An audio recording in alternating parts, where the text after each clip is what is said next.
Halo, assalamualaikum. Balik lagi dengan saya Lambang. Di konten kali ini kita akan coba lagi review GPU yang bisa dibilang GPU udah agak-agak goib ya. Soalnya emang susah banget cari barang bekas ya. Nah, di konten review GPU kali ini kita akan coba ngebahas AMD RX 5700 XT. Nah, GPU ini sebenarnya udah dirilis cukup lama ya, di tahun 2019, yang pada saat itu menjadi rivalnya langsung dengan RTX 2070 Super. Tetapi dengan harga yang lebih kompetitif ya, seperti biasa AMD biasanya lebih murah daripada harganya Nvidia dengan performa yang sama ya. Nah, di tahun 2023 ini RX 5700 XT sebenarnya masih bagus banget untuk bersaing dengan GPU-GPU rilisan yang terbaru sekalipun ya. Dikarenakan emang performa 1080p-nya yang masih luar biasa capable juga, lalu juga performa 1440-nya juga masih bisa mumpuni lah. Walaupun mungkin settingnya nggak ultra, tapi masih tetap masih bisa kita mainin di resolusi 1440. Walaupun hanya memiliki VRAM 8GB, tapi nggak perlu khawatir untuk masalah performa gamingnya yang pasti udah cukup banget. Selain itu juga GPU ini memiliki TDP rating di 230 Watt. Jadi bagi kalian yang ingin meminang GPU ini harus benar-benar siap untuk pakai power supply di atas 550 Watt biar supaya ya memenuhi persyaratan TDP dari GPU ini. Nah, untuk spesifikasi testbed yang kita pakai kali ini, kita akan memakai prosesor dari AMD Ryzen 7 5800X3D, RAM dari tim Extreme ARGB 32GB, kita running di 3600 MHz di CL18. Dan untuk GPU-nya kita pakai 5700 XT, kita pakai dari Gigabyte yang tipe OC, dan kita pakai power supply dari FSP Dagger Pro SFX 850W. Oke, tanpa panjang lebar lagi, langsung aja kita lihat hasil benchmark GPU ini. Oke, untuk game pertama yang kita benchmark ini adalah Assassin's Creed Valhalla. Dan kita pakai setting presetnya yang pakai very high. Di 1440 kita bisa ngedapetin average FPS-nya di 59, 1% low-nya di 40, 0% di 28. Dan untuk di 1080-nya kita bisa ngedapetin 81 FPS, 1% low-nya di 58 dan 0% low-nya di 41 FPS.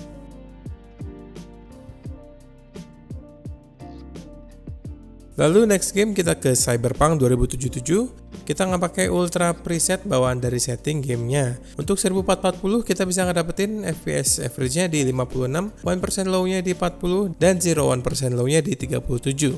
Lalu untuk Full HD-nya kita bisa ngedapetin average-nya cukup gede ya di 88, 1% low-nya di 54, dan 0% low-nya di 45 FPS.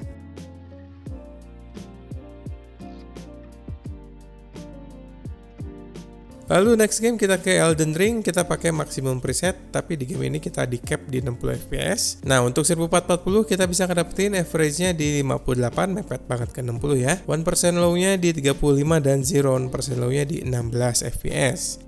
Lalu untuk performa Full HD-nya kita bisa ngedapetin average-nya di 60, 1%-nya di 54 dan 0% low-nya di 35 fps.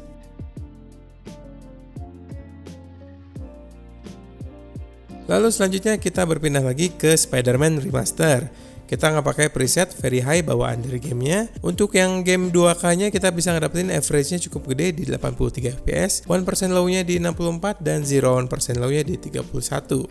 Lalu kita berpindah ke Full HD, kita bisa ngedapetin average FPS-nya di 97, 1%-nya di 56 dan 0% low-nya di 36 fps.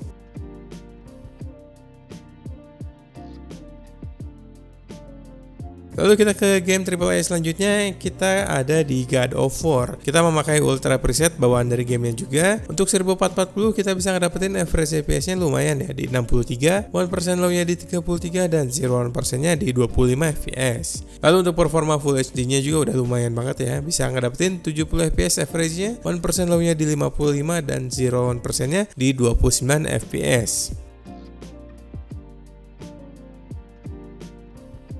Lalu kita berpindah lagi ke Forza Horizon 5. Nah, untuk preset yang kita pakai ini pakai preset yang ekstrim tapi ray tracingnya kita matiin. Nah, untuk 1440 kita bisa ngedapetin FPS-nya di 62, 1% low-nya di 33 dan 0%-nya di 28 fps. Lalu untuk performa Full HD-nya kita bisa ngedapetin average-nya di 75, 1%-nya di 44 dan 0%-nya di 11 fps. Lalu untuk AAA gaming yang terakhir, kita ngebuka Red Dead Redemption 2. Kita pakai preset yang favor quality, dimentokin ke kanan semuanya. Untuk 1440-nya kita bisa ngedapetin average FPS-nya masih di bawah 60 ya. Kita ada di 52, 1% low-nya ada di 27 FPS, dan 0% low-nya ada di 20 FPS. Lalu untuk performa Full HD-nya kita bisa ngedapetin 67 FPS, jadi udah di atas 60, 1% low-nya di 32, dan 0% low-nya di 31 FPS.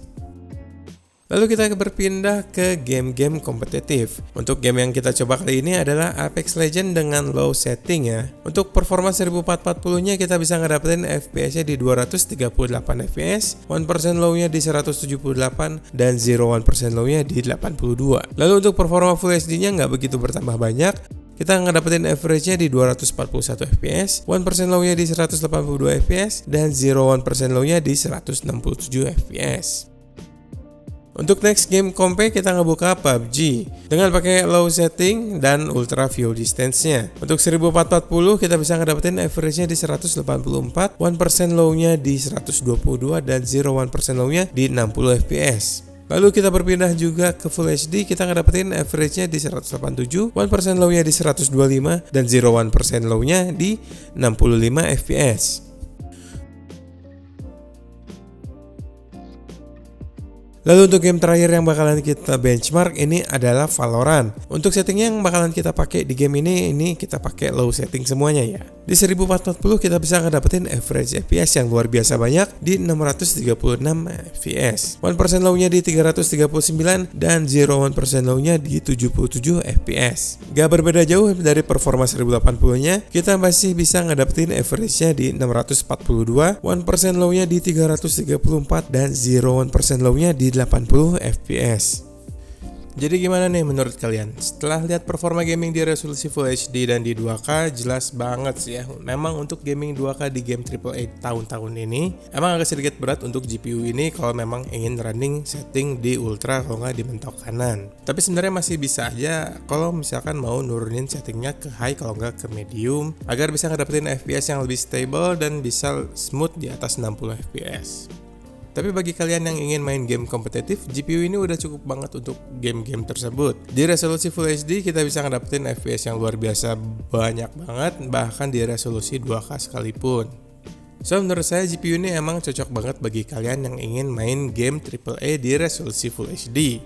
Atau bagi kalian yang fokus game di kompetitif yang ingin ngedapetin FPS yang melimpah di resolusi 2K sekalipun. Untuk GPU yang harganya udah mau nyentuh di angka 1 jutaan ini menurut saya sungguh sangat worth it ya. Kalian bisa ngedapetin performa yang bisa mepetin RTX 3060 Ti dan 4060 sekalipun yang baru rilis kemarin. Dengan harga yang bahkan gak nyampe setengah harga baru dari RTX 4060. So jadi gimana menurut kalian? Worth untuk dibeli atau enggak? Please komentar di bawah. Oke, sekian review GPU kali ini. Nama saya Lambang. Assalamualaikum warahmatullahi wabarakatuh.